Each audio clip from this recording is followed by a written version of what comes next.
Hey guys, I'm James O'Neill. Once again, you're here with ONEILLOPS. I've had a few guys ask me how I like to mount my Optic. So today I put a quick video together for you showing you guys how I personally like to mount the Optic to my weapon system. I've got a lot of information here. I want to try and get this video done in about 15 minutes. I'm going to be going through mounting and bedding the base to lapping and aligning the rings all the way up through leveling the Optic at the end. Now, this is definitely not going to be for everyone. A lot of guys don't have the time for it. A lot of guys don't want to do it. And a lot of guys flat out don't think it needs to be done. But this is something that I enjoy doing, and I'm going to show you how I do it.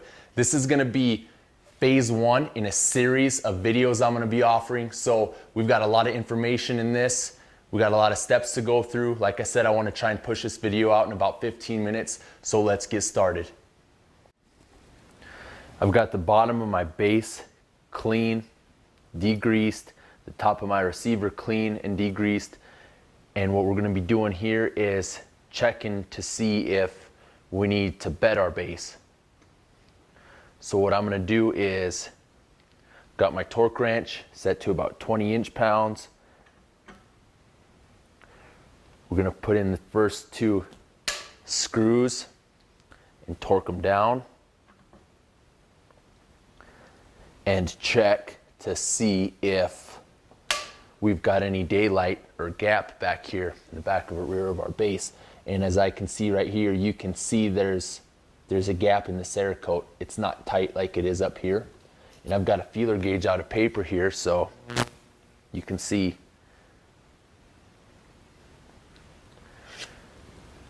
we're going to bed this base right back here.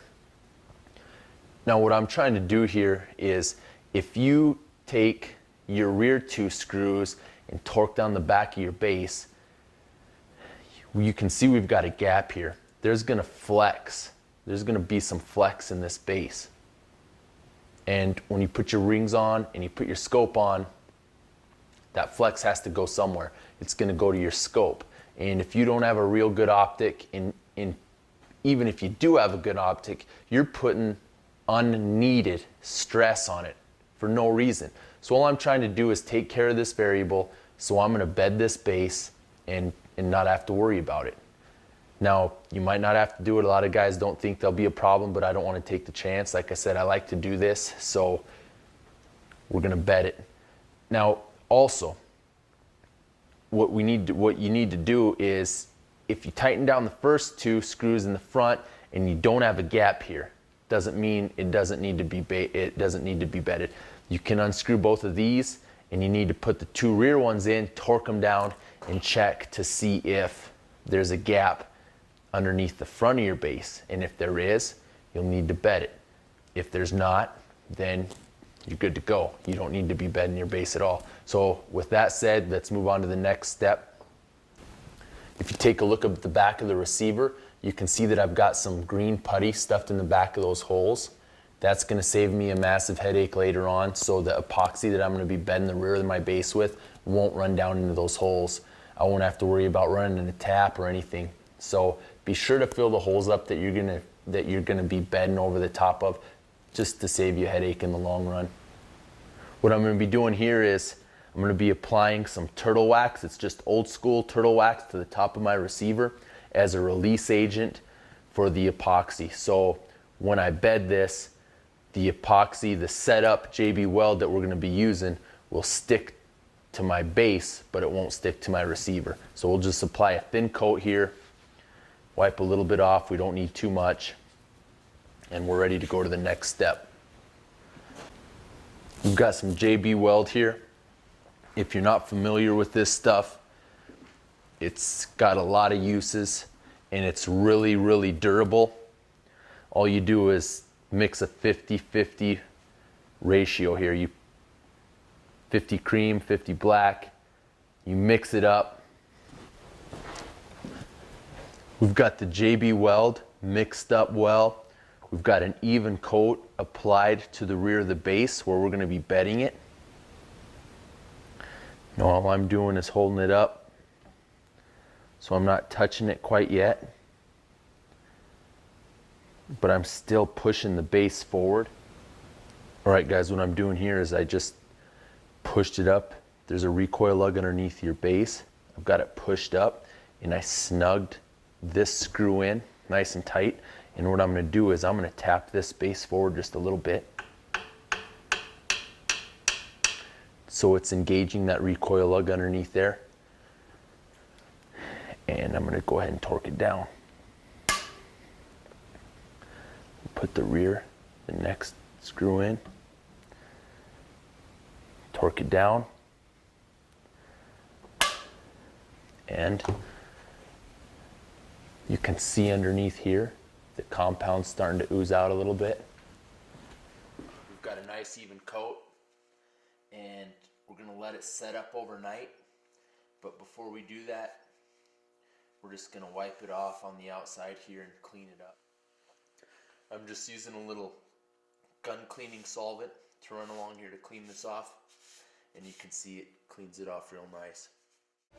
All right guys, we let this base set up overnight, so we're gonna pull it off and check it out.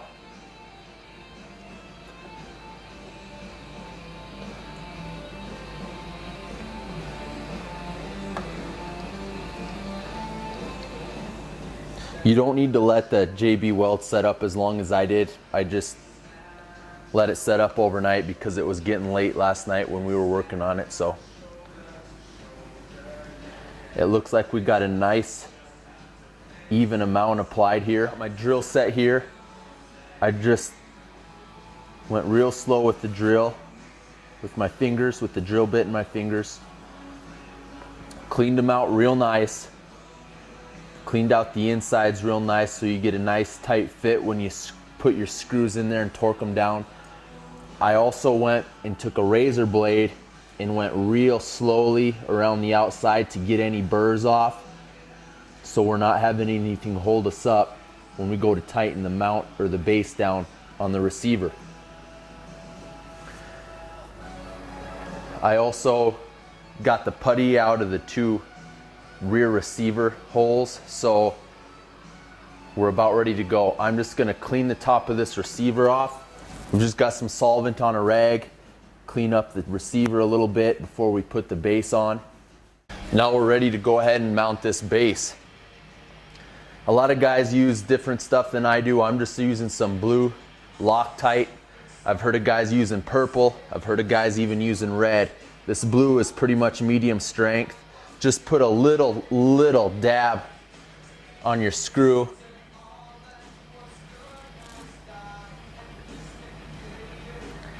And that should be sufficient enough to get a good weld and lock that screw into place. Now before I get that really super tight, what I'm gonna do is I'm just gonna take my little hammer here and tap it once again to engage that recoil lug underneath this base. I want it snugged up against that receiver as tight as possible, so when this rifle's recoiling, I don't have to worry about this base shifting at all. So we'll go ahead and put a little bit more thread Loctite on the next few screws.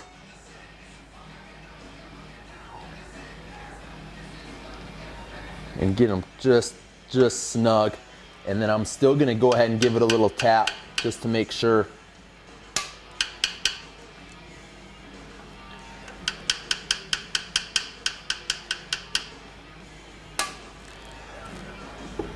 Now we'll go ahead and move on to the rear screws. Same principle here. Put them on, torque them down. I've got my torque wrench set to about 20 inch-pounds. A lot of guys will go 15, but I haven't had any problems going to as high as 20 and a little bit tighter. For me, that's just how I like to do it. All right, when we mount the lower half of our rings, what I like to do, and what you should do anyways, is I've got my marks here and back here with a pencil, so I know where I'm gonna put the lower half of my rings already. But you've got the recoil lug on the lower half of your ring, and then you've got the slots and the Picatinny on your base. So when you fit them on your base, there's play. See that play right there? What you wanna do is the same thing that we did to the base. You wanna push it as far forward as you can so it's up against the front slot. So when your rifle recoils, the lower half of your ring is engaging the front half of that slot, and there's nowhere for your rings to move. Do the same thing to the rear, push it forward, hand tighten this down for now.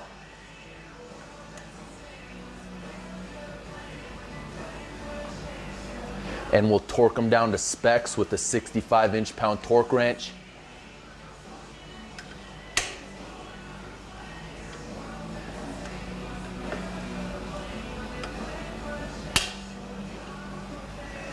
Now when we put the top of our scope caps on, before we lap the rings, what I like to do is, with this particular scope mounting kit that I've got and the lapping kit that I've got, I'll put the lapping bar in here, and I've already done it, but I torque these caps down in a figure 8 fashion to about 15 inch-pounds. And I go figure 8, figure 8, figure 8, figure 8, and torque them down so they're already torqued. And what that'll do is it'll align the whole thing to this lapping tool. Since this, I'm hoping, is straight, it'll kind of get my rings and caps and everything set in place before I actually start the lapping procedure. I've already previously lapped these rings, but I'm going to show you guys anyway. I've got just a small amount of compound, the grit applied to the inside, but you just kind of work your lapping tool. As you can see, it keeps getting looser and looser as it wears away and does its job on the inside of the rings. So you just keep slowly tightening them down, not too much, just a little bit. Keep slowly lapping your rings like this. Just the process continues. Just keep tightening, and continuously check the inside of your rings. Alloy rings will lap a lot faster than your steel rings, and you want to be really careful. You don't want to overdo it. You don't want to be too aggressive, because if you are on alloy rings, you're going to eat too much away, and before you know it, your rings aren't even going to tighten down on your scope tube. These are steel rings, so it's going to be pretty tough, but like I said, I've already got them lapped. So I'll just loosen these rings up. We'll get them cleaned up on the inside, and I'll show you guys how much surface area we'll have on the inside touching the scope tube. One thing I forgot to mention that I always do is, before I start lapping my rings, I'll put an arrow forward with the pencil on the front scope cap, and on the rear scope cap, I'll also put an arrow pointing forward, and then I'll either write rear or back. So I know that this is my back, this is my front, and I know which direction they're facing, because I like to put the scope rings, the scope caps back on exactly how they are after I lap them. That's just a personal preference. I don't know if everybody does it, but that's how I do it. So label the top of your caps so you know that they go back on the same way as they were when you lapped them. If you guys can see how silver the inside of these rings are, I'll show you the top of the rear cap. There's just a little bit of black finish here and up here along this edge. So I've got well over 80% of them, the rings lapped. So we should be good to go. There'll be a lot of surface area touching the scope tube. So let's move on. Here's what the alignment tool looks like. 2 pieces of bar with points at each end. Real simple to use. As you can see, ours are lined up perfect. They're real easy. All you do is put one in one ring, one in the other ring, torque the caps down to specs, and check for alignment. If you do a real good lapping job, you should have no issues. I've never had any issues with any of my rings not lining up. If you do have issues, I highly suggest lapping your rings a little bit more, but paying special and really close attention to how much material you're taking out of your rings. You definitely don't want to overdo it. Otherwise, you're going to have issues with your scope, being able to tighten your scope down. So we're good to go in this aspect. The points are lining up, and we're ready to mount our optic. You know, another benefit to lapping your rings, you get less scope marks as well. That doesn't really bother me as much as getting the surface area, because that's going to definitely play a part in how much of the rings are touching your scope tube. So you're going to have less chances of your optic shifting or moving around. But I've already got mine marked. I've got pencil marks on my optic, so I know exactly where I need to set it but what you're gonna need to do is get proper eye relief. Regarding eye relief and how I like to do it, I'll refer to hunting for my personal preference. Most of the shots I take are using the prone position. So what I'll do is I'll take my weapon outside, I'll get a good natural point of aim while in the prone position, get a good cheek weld, everything perfect and comfortable, and I'll close my eyes once I'm set up and open up, and I should have a perfect picture through the optic. No half moon shadows. I shouldn't have to move my head back or my head up. I should be able to open my eyes and see a perfect, clear picture. Another thing that I like to do getting proper eye relief is I'll set my optic right in the middle for power. I won't be on high power, I won't be on low power, I'll be smack right in the middle. Simply because if you're on high power and you get your eye relief set, well, when you move it all the way down to low power, you need to move your head just a little bit. So I'm kind of getting a happy medium there. If I set my eye relief using mid power, if I have to move to full power, I may only have to hardly move my head, if any at all, and the same goes for low power. If I set it on low power, I'll barely have to move my head for getting proper eye relief. So once again, I'll set it on mid power, get proper eye relief. If you take most of your shots in the seated position or standing position, I would highly recommend getting eye relief from the position you use most. It'll benefit you. You know, when I'm out coyote hunting, I want to be able to lay down, get my weapon up to my body, and be ready to shoot. The last thing you want to do is have to get up here or get back here, get your cheek down, get everything taken care of right away, so when you go out in the field and you need it, you can just get set up real fast, make a smooth kill. Now that we've got eye relief taken care of, I'll show you guys how I like to level my optic. This comes with the kit, with my lapping and leveling kit. This is just the level that goes in the raceway of your receiver. It's got a magnet on it. You lock it right in position, and it's easy as that. As you can see, if you level it and the bubble is right smack in the middle of the two lines, there's a little bit of room for air right there as I move it back and forth. The bubble can still be in the middle, but it doesn't necessarily mean that you're perfectly level. So what I do is I get the bubble right next to one of the black lines, just like that.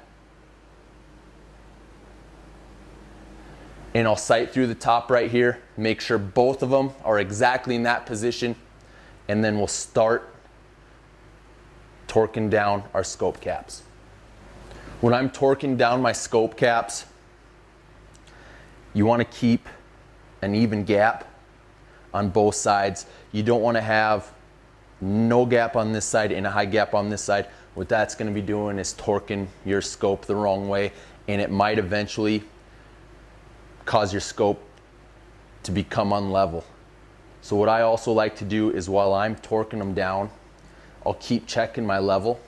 Once I get halfway through, just snugging them down, I'll make sure and check the level, make sure and check the gap clearance on both sides, and then I'll keep working it. Now when I torque them down, everybody does it different, but once I get them to a certain point, I'll go figure eight. You know, I'll start down here, I'll work up here, and just go back and forth in a figure eight pattern, so on. Get them torqued down to specs. I've got mine set at about 15 inch-pounds, a little over 15 inch-pounds. I hope you guys enjoyed the video. Be sure to follow us on Twitter, like us on Facebook, and check out all of our videos on YouTube. We went through a series of steps in mounting our optic. We're one step closer in creating a long-range precision hammer. Whether you want to engage steel beyond 1,000 yards or you want to shoot coyotes past 1/4 mile, all we're trying to do is take as many variables out of our weapon system as possible. Once again, you're here with James O'Neill and ONEILLOPS, South Dakota's suppressor authority. Get your can on.